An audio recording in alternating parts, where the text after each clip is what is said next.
السلام علیکم۔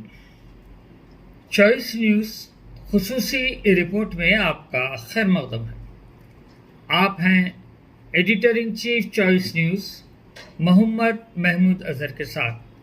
پیش خدمت ہے یہ خصوصی۔ میرے عزیز دوستو، اتوار کے دن انشاءاللہ ہمارے پرسنل لا بورڈ کے تحت دھرنا چوک پہ 2 بجے سے مسلم پرسنل لا کے اعلان کے مطابق 2 بجے سے دھرنا ہوگا اتوار کے دن، اور انشاءاللہ مولانا خالد سیف اللہ صاحب اور دیگر علماء کرام اور مشائخ نظام اس میں تشریف لائیں گے۔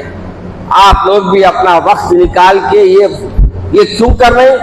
یہ وقت بل کو واپس لینے کے لیے ان پہ حکومت پہ دباؤ بنانا ہے، تو سب آئیں گے نا انشاءاللہ۔